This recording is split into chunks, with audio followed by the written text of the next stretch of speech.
Hello everyone, this is Melissa Faust here from stampwithmelissa.com. I am an independent Stampin' Up! Demonstrator in the United States. Thanks so much for joining me today for this super fun video tutorial. I'm going to share with you how to make this really cute card using the Shark Frenzy bundle. And if you'll notice here on the shark, I'm going to also teach you something called the kissing technique. Now, Stampin' Up! CEO Sarah Douglas shared a few weeks ago in a Facebook Live this technique, and I had never heard of it before, and now I'm obsessed. It's so much fun to do. So I'm going to share with you how to achieve that effect. So you may have noticed this is more of a daddy shark card, so today I'm going to make a mommy shark card. So I'm going to move that to the side, and then, so here are the two stamp sets I'm using. Obviously I've got Shark Frenzy here, and I've got the whole bundle, and then I've also got the Pattern Play stamp set. And the Pattern Play stamp set is retiring. It's on the last chance list, so if you don't already have it and you like this technique and you want this, make sure to head over to my online shop. The link is in the description box down below. Make sure to head over there and get this while you still can.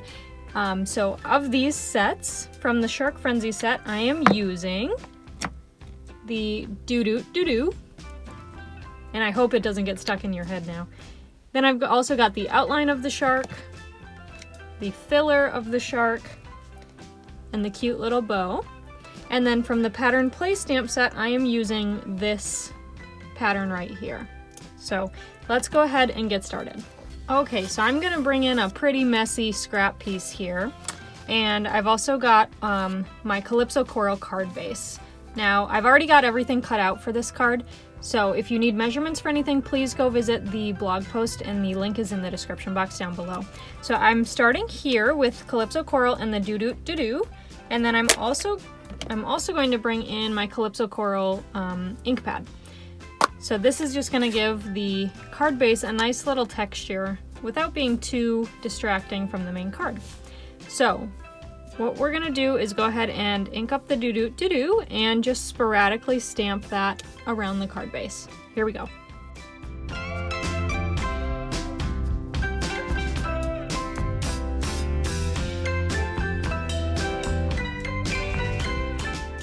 And I'm gonna bring in, I've got a piece of crumb cake cardstock here, as well as a piece of the Whale of a Time DSP, and this is leaving us as well, so make sure to get your hands on it while you still can. So I'm gonna go ahead and adhere my Whale of a Time DSP down onto my crumb cake. And I'm using my seal adhesive here. This is my favorite. I love it so much, it's so sticky. But yet, when you put things down before you varnish them, you have time still to move them if you need to.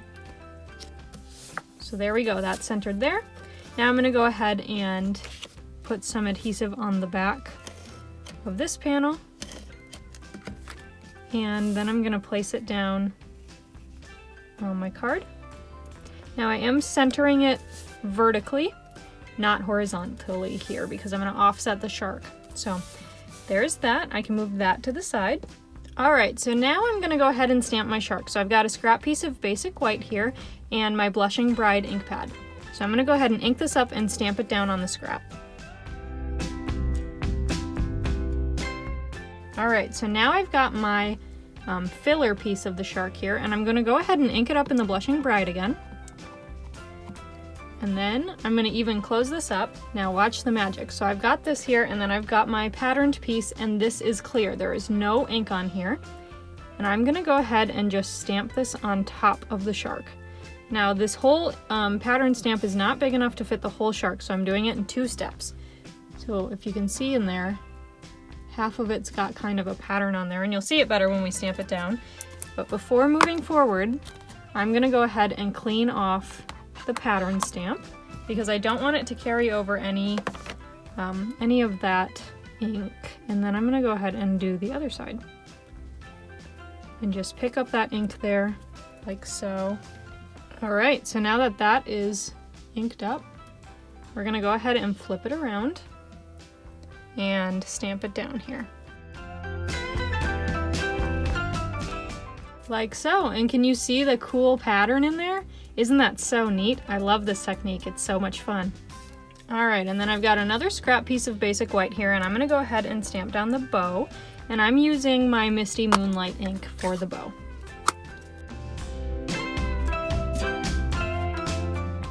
Alright, so now I've got my dies here, and this is from the Shark Frenzy bundle, and I'm going to go ahead and cut these images out, so I'll be right back. Alright, so I've got those cut out with my Stampin' Cut and Emboss machine, and I've also got this cute circle here, and I die cut this out using the stitched circle dies, which are also sadly leaving us, and I also went ahead and embossed this with the Seabed 3D embossing folder, which is a lovely one. So now we can start getting the final card together. Here's that card base again that we had already assembled, and I'm going to flip this over and use some dimensionals to pop up the back. And I'm going to put it right around here. And now what I'm going to do is I'm going to flip this over, and you'll notice I made a mistake earlier, so no worries. If you make a mistake, just flip it over, try again. So I'm going to I ran some seal adhesive there. You see that there, that strip right there?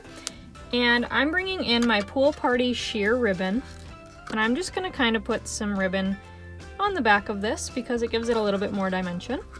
So when you put the seal down, that works really well for helping to hold your ribbon in place, just as kind of a preliminary hold there.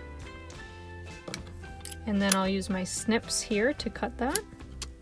And then I will use my dimensionals again to pop up this circle, or the shark here, and I'm going to place the dimensionals so that they kind of cover a bit of the ribbon. That will also help the ribbon to stay down. So I just kind of put them sporadically where it would best hold down the ribbon. So we'll take those backings off, and then we'll flip this guy over and put him on the, put her on the circle. Isn't that cute? So our last step here is the cute little bow. So I'm just gonna take my seal again and put a little bit of adhesive on the back, like so, and then put the bow down like that.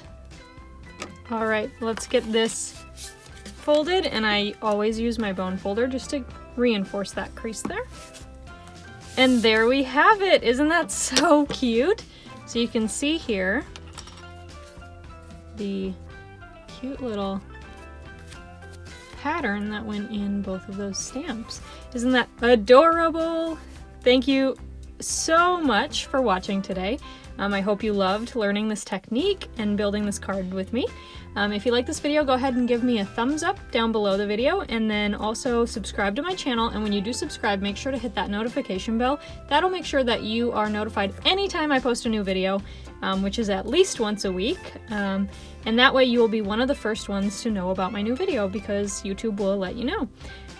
So thank you again so much for watching. Again, down in the description box below, you can find the blog post with pictures of both of these cards, as well as the link to my online store if you need anything. Again, some of the products I used today are retiring, so they are while supplies last, or May 3rd at the latest. So make sure if you love any of them that you get them now while you still can.